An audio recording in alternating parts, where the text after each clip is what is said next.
برا ہو علماء سو کا جنہوں نے انسانیت کو پیارے حبیب علیہ السلام کی سنت سے توڑ کر من گھڑت جھوٹی روایات کے سہارے لے کر بدعات کے راستے پہ چلایا۔ شیطان نے ان اعمال کو ان کے لیے مزین کیا۔ آئیے ایسے ہی ایک مولوی صاحب کو سنتے ہیں۔ جھنڈے اور لائٹ لگانا کیسا ہے؟ اللہ کی سنت ہے۔ اللہ کی سنت طریقے کو کہتے ہیں۔ اب وہ پھر اس کو زیادہ کہوگا ثبوت کہاں لکھا ہے؟ یہی سوال ہوتا ہے نا، کہاں لکھا ہے؟ تمہاری کتابوں میں بھی لکھا ہے۔ مجھے نہ چھیڑا کرو ورنہ میں چھوڑتا نہیں۔ تمہاری بھی کتابوں میں لکھا ہے، اور میں نے اپنی کتاب میں تمہاری کتابوں کے حوالے دیے ہیں۔ تھانوی صاحب نے جگہ جگہ لکھا ہے۔ اور بولو اور چاہیے؟ شمامت الانبیاء میں نواب صدیق حسن خان نے لکھا ہے۔ اسی لیے کہتا ہوں مجھے نہ چھیڑنا۔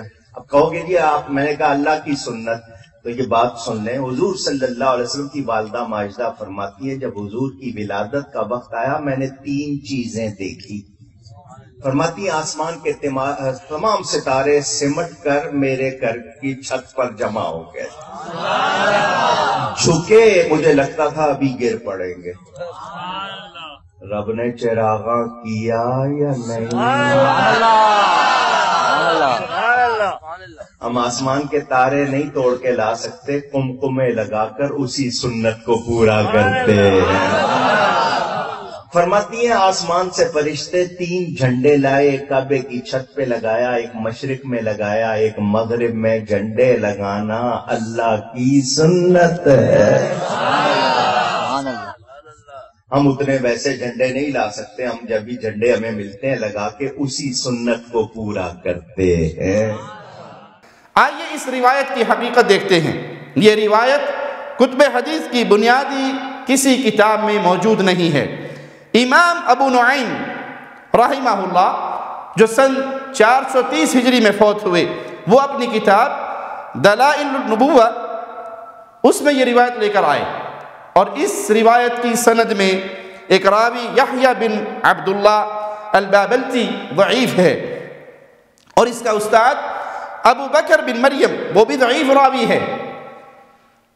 یہ روایت صحیح نہیں ہے، ضعیف ہے۔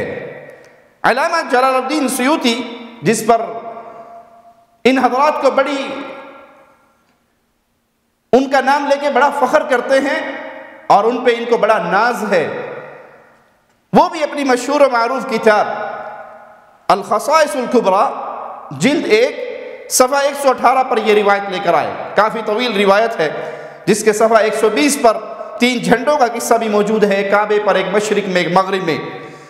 اور اس کے بعد ایک اور روایت لے آئے، وہ بھی بسند ضعیف نقل کی، اور یہ جو ہم نے کتاب کا حوالہ دیا ہے یہ مکتبہ النوریہ الرضویہ اس کی جلد 1 صفحہ 49 پر ہے۔ یہ روایتیں نقل کرنے کے بعد سیوطی صاحب خود فرماتے کیا ہیں، آئیے ان کا قول سنیے۔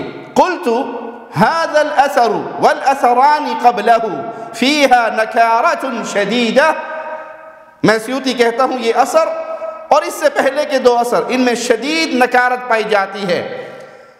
ولم اورد في كتابي هذا اشد نكارة منها، میں نے اپنی اس کتاب میں اس سے زیادہ شدید منکر روایات نقل نہیں کی۔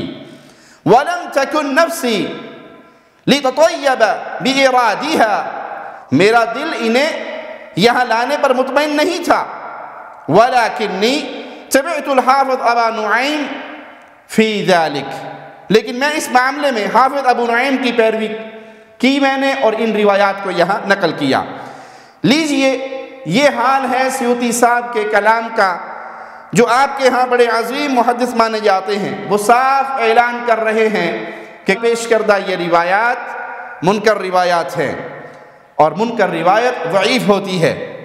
اب اسے تھانوی صاحب نقل کریں یا صدیق الحسن خان صاحب نقل کریں یا عبدالحق دہلوی یا شاہ ولی اللہ نقل کریں، جو روایت ثابت ہی نہیں تو اس کی بنیاد پہ اللہ کی طرف یہ جھوٹ منسوب کرنا کہ یہ اللہ کی سنت ہے، یہ ایسے ہی لوگوں کو زیب دیتا ہے، اور یہ یہی جرأت کر سکتے ہیں۔